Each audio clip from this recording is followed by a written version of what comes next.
Assalamualaikum warahmatullahi wabarakatuh. A'udzu billahi minasyaitonir rajim. Bismillahirrahmanirrahim. Alhamdulillahi nahmaduhu wa nasta'inuhu wa nastahdihi wa nastaghfiruhu wa natubu ilaih. Wa na'udzu billahi min shururi anfusina wa min sayyiati a'malina. Man yahdihillahu fala mudilla lahu wa man yudlil fala hadiya lahu. أشهد أن لا إله إلا الله وحده لا شريك له وأشهد أن محمدا عبده ورسوله اللهم صل وسلم وبارك على سيدنا وحبيبنا المصطفى محمد وعلى آله وصحبه ومن استنى بسنته واهتدى بهديه ودعا بدعوته إلى يوم الدين. Alhamdulillah, bersyukur kita pada Allah SWT yang selalu dan sentiasa mencurahkan berbagai rahmat dan nikmat kepada kita. Maka Alhamdulillah, dengan nikmat Allah kita hari ini dapat berhimpun semula dalam majlis ilmu kita di Serong ini. Alhamdulillah. Kaum muslimin dan muslimat yang kasih sekalian, pelajaran kita sebagai sambung daripada yang mana kita bicara dulu berkenaan dengan fiqh Islami. Kita telah bicara dahulu hubungan dengan keistimewaan fiqh Islami. Keistimewaan fiqh Islami kita bicara dah, iaitulah yang pertamanya asas dianya ialah wahyu Allah Subhanahu Wa Taala daripada kitab dan sunnah. Yang pertama. Yang keduanya istimewa bagi fiqh Islami ialah dia melengkapi merakumi setiap tuntutan hidup manusia, merakumi segala-galanya. Itu yang kedua. Yang ketiganya, fiqh Islami mempunyai ikatan yang kukuh dengan akidah. Ia tak cerah tangga, fiqh dengan akidah tu tak cerah tangga. Ada sakutlah. Yang keempatnya, ia bersifat dengan sifat keagamaan dari segi halal dan haram. Ia sakut dengan halal dan haram, fiqh Islami. Setiap hidup manusia ada hubungan dengan halal dan haram, setiap langkah dia. Yang kelimanya ialah meraihkan kemudahan kepada manusia. Fiqh Islami ini adalah meraih kemudahan. Beri kemudahan pada manusia. Beri raih kepada manusia itu. Itulah yang mana kita bicara dulu hubungan dengan istimewa fiqh Islami. Kemudian kita bicara berkenaan dengan masdar ataupun sumber bagi fiqh Islami. Datang pada mana, mari pada mana fiqh Islami ini kita bicara dahulu. Itulah sumber dianya ialah satunya Quran Karim, Quran, yang keduanya hadis Nabi sallallahu alaihi wasallam, ila sunnah Nabi sallallahu alaihi wasallam, yang ketiganya ijma' ulama, yang keempatnya qiyas. Itu yang merupakan sumber asasi bagi fiqh Islami yang mana kita bicara dulu. Hari ini kita masuk nukta terakhir, ialah dalam muzakirah kita ni muka 13, yang mana ikhwan ada pegang muzakirah ni, muka yang ke-13 ialah berpegang dan beriltizam dengan fiqh Islami. Ini siapa peranan kita? Siapa bot-bat kita ni?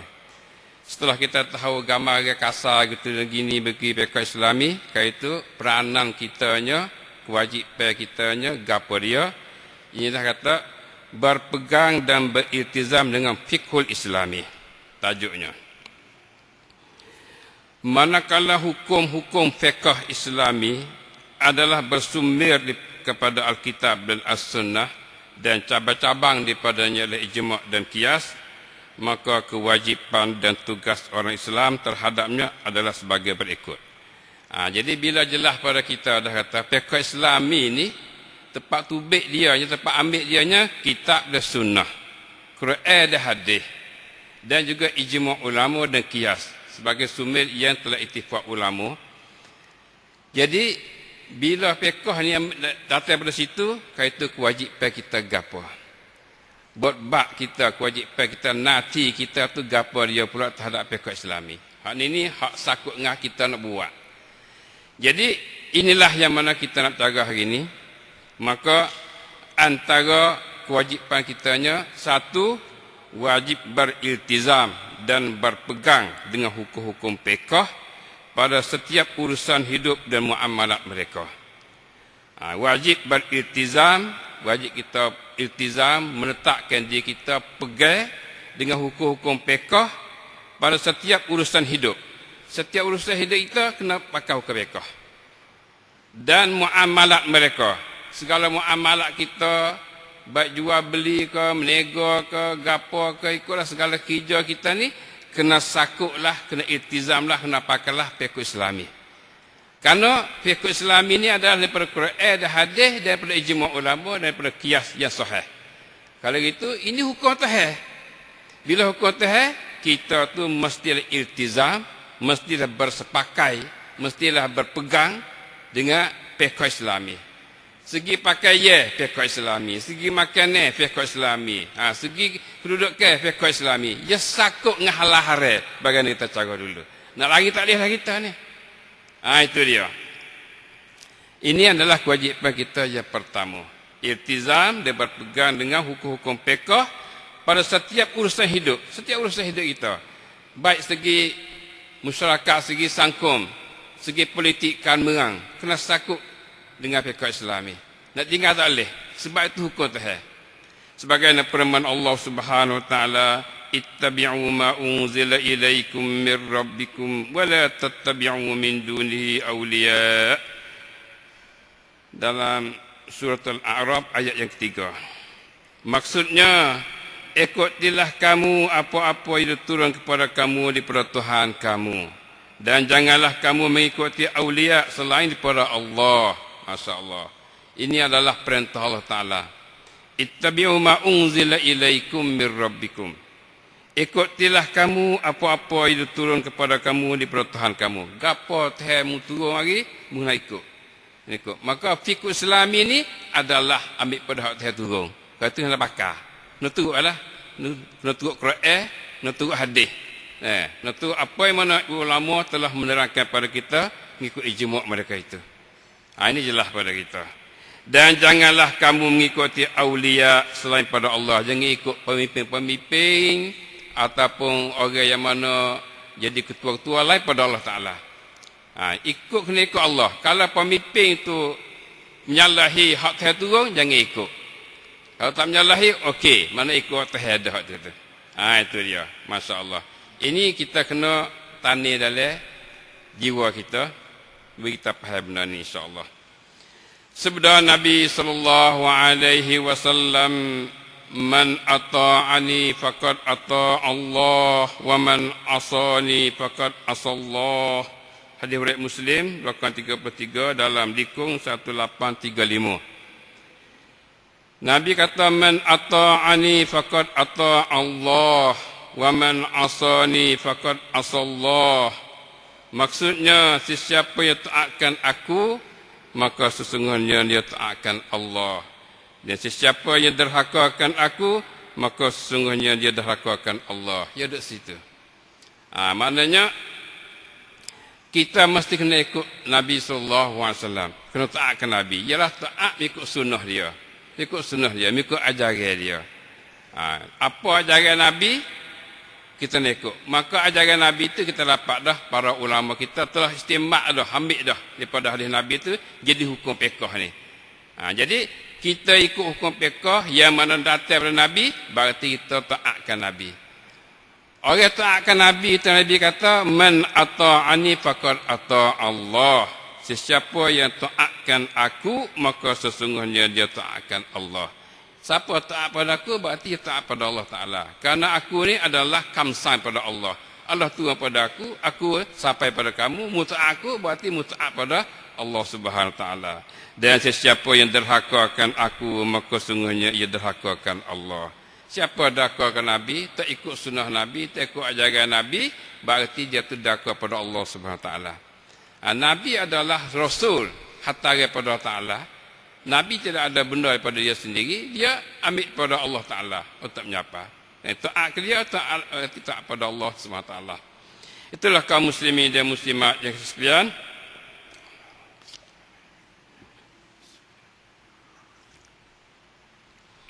Lagi sabda Nabi SAW, taraktu fikum amrain lan tadillu ma tamassaktum bihima kitab Allah wa sunnata Rasulillah sallallahu alaihi wasallam. Hadis ini dikeluarkan oleh Al-Lalakai juzuk 1 muka 80. Al-Lalakai. Sabda Nabi sallallahu alaihi wasallam, taraktu fikum amrain. lan tadillu ma tamassaktum bihima kitaballah wa sunnata Rasulillah sallallahu alaihi wasallam. Maksudnya, aku telah tinggalkan pada kamu sesuatu perkara ataupun dua perkara. Silap saya dah. Itu mohon hal yang sikit dia. Aku telah tinggalkan pada kamu dua perkara yang mana jika kamu mengambilnya tetap kamu tak akan sesat daripadanya. Ialah kitab Allah dan sunnahku.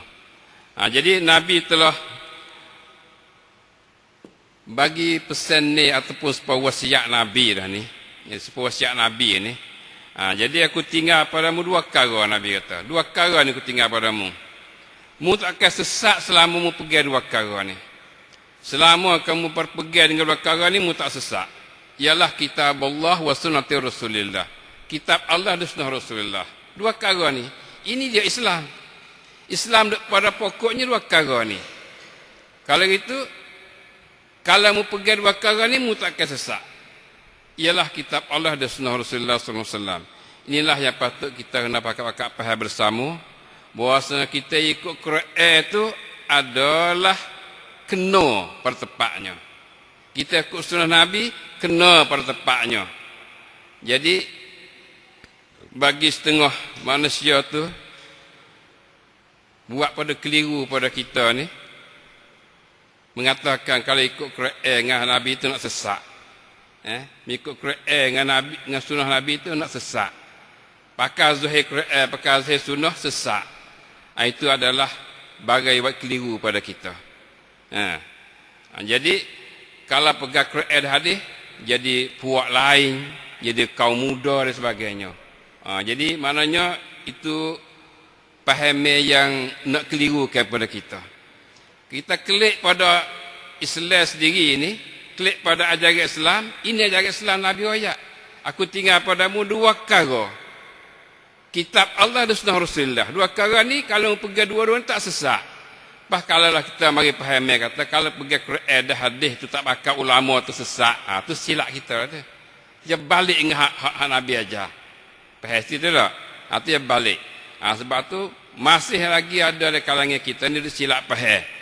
Silap faham. Memang ada di kalangan ulama dulu ia bawa lagu tu. Ada kalangan ulama dulu ia beri pahaman lagu tu. Pahaman pergi zahir Quran dan hadis itu sesat. Maka tu lekat pada otak kebanyakan kita ni. Maka kita pun bila ayat Quran dan hadis, kau muda dah tu. Bila Quran hadis kau muda dah tu. Sesat tu. Tu cepat silap bahasa kita. Hari ni kita nak klik semula. Kena klik semula. Klik pada humi semula. Maka jelaslah Nabi ayat. Kalau pergi dua ni mu tak sesat. Kalau kita tak pergi dua ni, sesatlah kita. Sesat kita. Itu patut kita faham benda ni. InsyaAllah, jadi bila kita faham benda ni, kita berasa tak beratlah kita nak pergi Quran dan pergi sunnah Nabi SAW. Dan itulah asas agama kitanya. Baiklah, itulah kaum muslimin dan muslimat yang sekalian.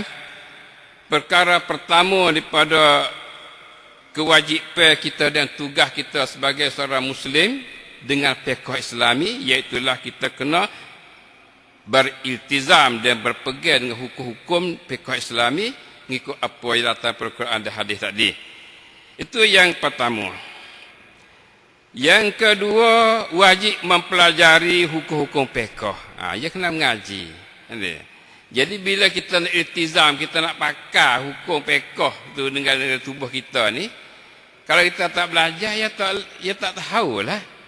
Kalau itu antara kewajipan kita dengan fiqh Islami, iaitulah wajib mempelajari hukum-hukum fiqh. Wajib kita belajar. Sebab tu maknanya wajib kita ni mengaji hukum fiqh. Fiqh Islami ni wajib mengaji. Alif dalam mentafsirkan wajib ni, satunya wajib secara fardhu ain. Tu wajib ada dua. Wajib secara fardhu ain iaitu mempelajari perkara yang tak dapat tidak daripadanya ataupun perkara yang pasti diketahui ataupun perkara yang tidak terkaya daripadanya oleh setiap muslim. Jadi perkara yang kena tahu, perkara asasi kena tahu, itu wajib fardhu ain. Fardhu ain ni mana wajib setiap orang tu kena mengaji benda ni. Dia malam mengaji bahagia gapo pun hak ni dia mau wajib kena mengaji. Nak ngaji bersiasat ke, kanisak ke, ngaji sains, teknologi apa saja pun ikutlah kan apa mengaji tak apa. Tapi hak ni hak wajib asasi ni mu kena mengaji fardu ain. Alhamdulillah masa sekolah tempat kita hari ni pun yang mulai daripada apa dia anuban lagi dia. Apa tu pergi pada patum ada fardu ain di situ alhamdulillah. Jadi ini merupakan wajib fardu ain di atas setiap orang Islam mengaji fikul islami, mengaji ilmu fiqh. Untuk nak tahu perkara yang daruriyat, perkara yang pasti dia kena tahu dalam hidup dia tu. Yang merupakan hubungan dia dengan Allah Taala ataupun perkara yang laksana dalam hidup dia untuk dia hamba pada Allah Taala.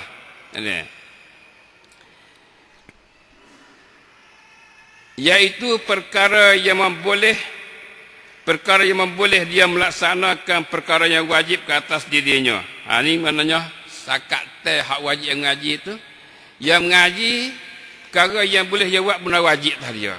Gapo benda wajib tadi dia kena mengaji. Dia kena tahu benda gapo wajib. Benda gapo wajib dia kena belajar benda tu. Untuk memperbetulkan ibadatnya dan muamalatnya. Nak betul ke ibadat dia, nak betul muamalat dia, dia kena mengaji. Jual beli, dia kena tahu hukum jual beli. Hak kadar fardu ain. Hak kadar fardu ain. Seperti mengetahui urusan taharah, tahu hubungan dengan taharah dengan bersih, ambil wudu, mani junub dan sebagainya. Hal ini pun hak wajib. Kalau tak mengaji ni, dia nak berwuduk lagi mana, dia nak sembahyang lagi mana, solat, puasa, ini dia kena tahu. Maka mengaji kepada itu katakan wajib fardu ain. Alhamdulillah, dia kata kita semua ni lepas belakang ada fardu ain. Lepas fardu ain, insya-Allah. Yang halal, yang haram pada jual beli, dia kena tahu. Yang mana halal, yang mana haram jual beli. Ini tinggi sikit ni. Ada tahu semua tu, ambil wudu, semaya, puasa. Ni jual beli pun kena tahu mana halal, mana haram. Cara jual beli. Sebab tu Sayyidina Umar, masya-Allah, Sayyidina Umar dia tekan benar. Orang tak tahu jual beli, tak tahu hukum jual beli, jangan masuk dia talak dia. Dia pasaran dia. Tak usah masuk tu. We tahu hukum jual beli. Tahu kata benar halal, benar haram. Nak menipu, tak menipu, halal, tak halal ke haram sebagainya. Jadi orang yang tak reti jual beli, Sayyidina Umar terus saya masuk dalam pasar, kedai-kedai, nak dia tu. Masya-Allah. Itu ambil berat khalifah Ar-Rasyidin daripada Sayyidina Umar radhiyallahu anhu. Jadi kena tahu perkara yang halal, perkara yang haram. Pada jual beli, haram riba kena tahu, haram risuah, haram judi dan sebagainya. Haram zina, haram lewat, haram gapo semua benda haram tu kena tahu benda haram. Hatta benda yang sakut dari diri kita kena tahu benda haram. Tak kena mengaji. Hasad deki haram ke orang. Takabur sombong haram. Dia kena tahu tu. Gururun nafsi, bahasa perasaan diri. Perasaan diri ku pandai, perasaan diri ku bijak, perasaan diri ku orang besar dan sebagainya. Takabur mari. Benda tu adalah merupakan fardu ain hak tu. Fardu ain. Ya terkadang kita tu terlalai. Penyakit dalam diri kita ni fardu ain wajib kita ngaji. Kalau kita tak ngaji kita jegeluh masuk. Kita sombong dengan orang, kita takabur dengan orang, kita hasad deki pada orang dan sebagainya. Ya, kerana kita tak tahu kata hasad deki itu haram, kita hasad deki. Tu kita tak tahu banyak penyakit-penyakit dalam diri kita tu. Ikhlas, wajib ikhlas. Kita kena tahu tak ikhlas tu. Ikhlas kerana Ta'ala. Kalau kita tak ikhlas, kita buat kerja kerana nak orang puji, nak orang sanjung kita dan sebagainya. Kalau tak ada ikhlas, mari syirik situ pula. Jadi bagi-bagi itu semua tu merupakan fardu ain wajib kita mengaji. Wajib kita tahu tu. Jadi tak ada kalau kita mengaji kepada kata panas maya saja, tak nak mengaji hak tak boleh. Kena mengaji hak nu. Kita tahu cara umum kata, hak ni haram, hak ni halal, hak ni boleh buat, tak boleh buat. Tak apa dah tu. Tak ada kena mengaji secara laik so bak deki siapa buat 30 muka bak deki. Tak mesti. Semuka tak apa dah. Satu hadis Nabi pun tak apa dah. Ada. Orang tahu kata deki itu haram. Patut tu deki dah lah. Takabur tu haram. Cukup. Ada. Tak ada kena ngaji 3 4 muka, bab deki, 3 4 muka, bab takabur. Otak maklumat umum tu masuk fardu kifayah pula tu. Kifayah pula tu. Kau dah tahu otak nak tahu halal haram dah halal, itu fardu ain. Faham tu tak?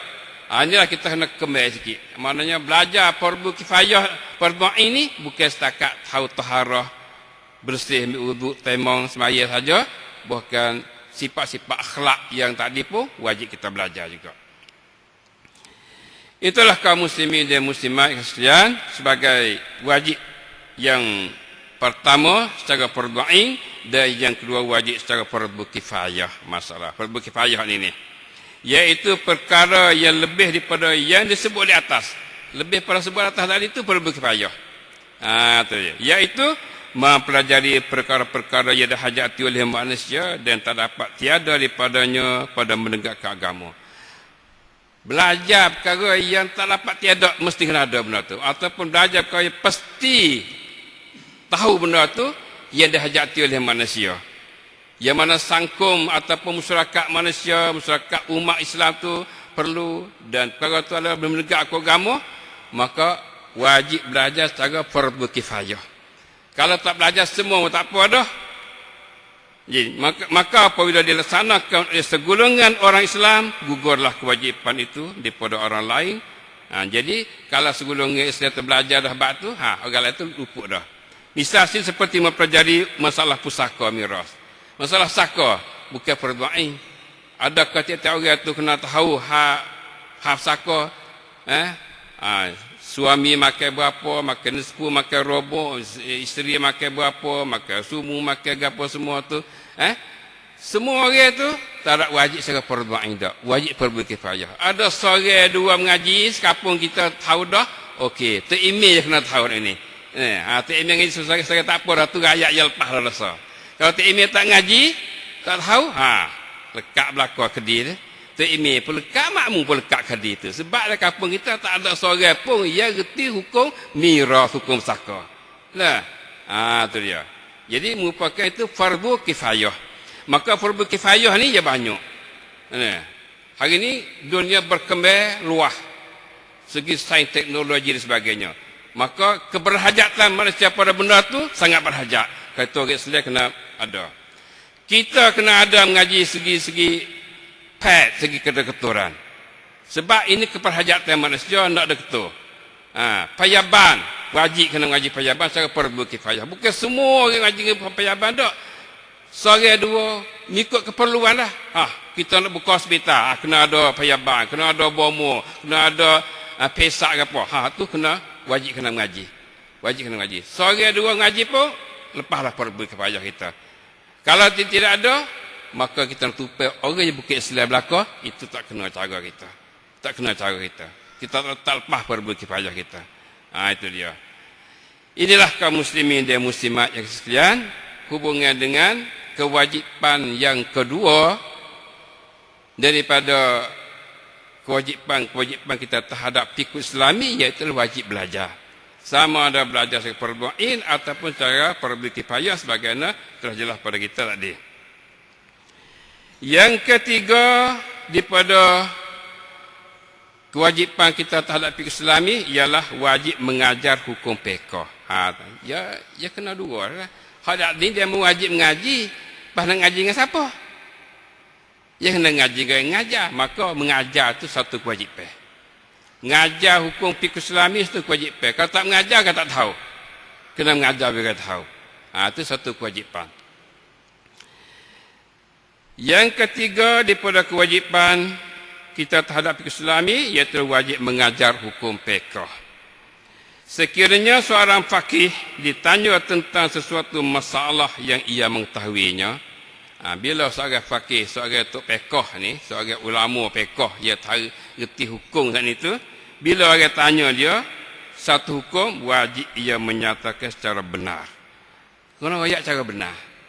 Kena royak cara sengerti. Jangan duk mainkan merang lah jawab hukum fiqh ni. Yang terkadang yang mainkan merang, nak lari kaki ya. Hak haram sikit-sikit dah, tapi pusing-pusing berarti tak haram. Misalnya, royak secara benar, itu wajib dia. Wajib dia. Dan ia berdosa sekiranya ia tidak memberi jawapan di atas pertanyaan itu. Kalau ia tak jawab, dia tanya, ia tahu dah tak jawab, haram dah dia, dosa dah dia. Dia jawab dengan benar. Jawab tak benar tak boleh juga. Jawab tak benar tu kau teruk lagi, sesat lagi. Bila jawab tak benar, buat pada orang tu sesat. Bawa pada manusia ramai tu mengikut kata dia, hak tak kena. Ada. Orang tina wajib ke kerubung dah. Dunia lah ni tak wajib. Dah tak apa. Dah lah ni. Orang ramai tak kerubung aku tak apa. Peh. Misalnya. Mana kita jawab lagu tu jawab benar tak benar. Bila tanya tu kata orang tina wajib kerubung dah lah ni. Tu kata tak wajib dah lah ni. Sebab ramai-ramai belakang itu belakang dah. Lepas tu buat hujah nak bini ustaz tu pun dah, bini ustaz ni pun dah, bini Timir tu pun dah, bini babua ni pun dah. Tak wajib dah lah ni. Kena tak lagu tu? Maknanya itu jawab tak benar. Jawab tak benar kalau biasanya itu. Wajib. Jadi learning ni, dunia kita hari ni, di antara sebab penyelewengan yang banyak tu, sebab kita ni tak royak benar-benar.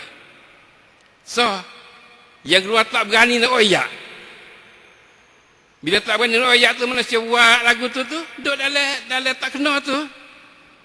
Dah tak kena tu. Sebab tak berani nak royak sah. Ada. Tak royak. Tak berani nak royak dan sebagainya.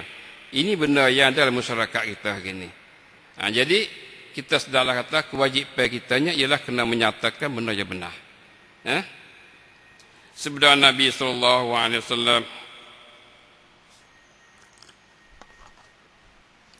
man su'ila an ilmin fakatamahu aljamahullahu bilijamin min nar yaumal qiyamah. Hadis riwayat Abu Daud rakam 3657 dan juga At-Tirmizi rakam 2654. Nabi kata man su'ila an ilmin fakatamahu aljamahullahu bilijamin min nar yaumal qiyamah. Maksudnya sesiapa yang ditanya tentang sesuatu ilmu lalu ia menyembunyinya. Siapa ditanya dia tentang satu ilmu, satu perkara, apa dia sembunyi, dia susuk, dia tak royak. Nascaya dikengkangnya oleh Allah dengan kengkang neraka pada kiamat. Saya kekal dia ni, di hari akhirat esok tu dengan kengkang neraka di mulut dia ni. Kacik dengan api neraka lah di mulut dia. Sebab dia tu tak royak kepada orang yang tanya benda yang bersangkut dengan hukum hidup mereka itu. Na'udzubillah mizaf. Ini klik pada ulama lah, klik pada guru lah. Kalau guru tu ayat sebenar tu, susu sebenar, maka itulah balasannya. Na'udzubillah mizalik. Kita tahajah kita daripada perkara itu insyaAllah. Sekiranya manusia berada di dalam kejahilan dan bid'ah, wajib di atas faqih menerangkan perkara yang benar kepada mereka mengikut jalan syarak. Sekiranya manusia berada dalam kejahilan dan bid'ah, kalau manusia dah kejahil dia tak reti, dia dah bid'ah, dia dah benar khurafat. Wajib di atas faqih, di atas tok pekoh, orang alim pekoh, orang reti menerangkan perkara yang benar kepada mereka. Kena ayat benar-benar. Kalau manusia dah bid'ah, dia ada syirik dan sebagainya, kena ayat mengikut jalan syarak. Itu disebut dalam fiqh At-Taribin Fiqh Islami juzuk muka sebelah. Manusia dalam bid'ah, dalam khurafat, dalam syirik, macam-macam manusia. Duk jamu kubur, duk cudia di kubur, pocok bendera, pocok panji di kubur dan sebagainya, semula ayat di kubur, tok ni dan sebagainya. Itu benar syirik misalnya. Dia kena royak benda tu. Dia kena royak. Jadi nak biarkan tak boleh. Ni benar ni dah ada banyak lagi ni. Kalau tepi-tepi sungai, tepi-tepi laut tu kubur tu pocok panji-panji di bendera datuk-datuk dia Muhammad mati dan sebagainya. Ke sanjung tu sanjung kat ni, itu merupakan syirik yang mana dalam masyarakat kita masih ada lagi. Na'udzubillah min zalik. Lepas tu semula hayat pula, buat ayat panggil ayat bakar. Kerana tu kita semula hayat tu, kerana nak jamu datuk tu semula tu tak sah dah tu, maka tak boleh ayat mapuh tu. Kerana semula syirik kepada Allah Subhanahu Wa Taala. Ayah panggil kita semula tu. Tak ayah bercakap dah semula tu, bismillah berjuruh dah, tapi semula kerana Kerana datuk panjang tu, datuk pendek tu, datuk tu sebagainya. Kerana jamu nemo tu. Itu adalah kata kesyirik. Tak boleh makan air tu. Tak boleh makan air tu. Itu dah. Na'udzubillah min zalik. Faham tak? Misal tu sebagai misal. Itulah kaum muslimin dan muslimat merupakan kewajipan kita terhadap pihak Islami, ialah mengajar benda yang benar, menerang benda yang benar kepada ummah. Itulah tugas para rasul dan pengikut-pengikutnya, iaitu mengajar manusia dan menunjukkan kebenaran al-haq kepada mereka. Itulah tugas rasul. Tugas rasul, tugas anbiya dulu ialah menyampaikan benda benar telah pada manusia.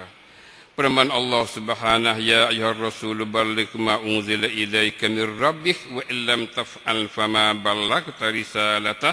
Surah Al-Maidah ayat 67. Ya ayyuhar rasul balligh ma unzila ilaika mir rabbik wa illam taf'al fama ballaghta risalatah. Maksudnya, wahai rasul, sampaikanlah apa yang diturun kepada engkau daripada Tuhan engkau. Ini perintah Allah pada rasul. Nak sapa bagi apa yang mana Allah tua pada akal nak sapa. Itu perintah pada Rasul. Kamalian al-ulama warathul anbiya. Ulama ni adalah orang yang pusaka Nabi.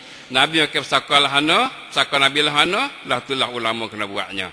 Jadi bila Nabi itu diperintah untuk menyapai, ulama juga diperintah untuk menyapai sebagaimana Nabi dan Rasul diperintah untuk menyapai benda itu. Wa illam taf'al fama ballaghta risalatah. Saya kata, dan sekiranya engkau tidak berbuat demikian, engkau tak menyapai, maka berarti engkau belum lagi menyapainya. Kalau engkau lah tak buat sebagaimana Allah perintah, berarti engkau belum menyapai. Kalau engkau tak sapa benar-benar, berarti engkau tu belum menyapai lagi. Itulah kaum muslimin dan muslimat sekalian, pelajaran kita hari ini kita dapat tahulah hubungan dengan kewajipan kita terhadap pihak Islami dan iltizam kita dengannya. Maka semoga Allah jadikan kita pada orang yang beriltizam dengan fiqh Islami, berarti iltizam dengan kitab dan sunnah, insya-Allah. Sallallahu alaihi Muhammad wa ala alihi wasallam. Subhanaka rabbil izzati amma yasifun wa salamun alal mursalin walhamdulillahi rabbil alamin. Subhanakallahumma bihamdik asyhadu an la ilaha illa anta astaghfiruka wa atubu ilaik. Wassalamu alaikum warahmatullahi wabarakatuh.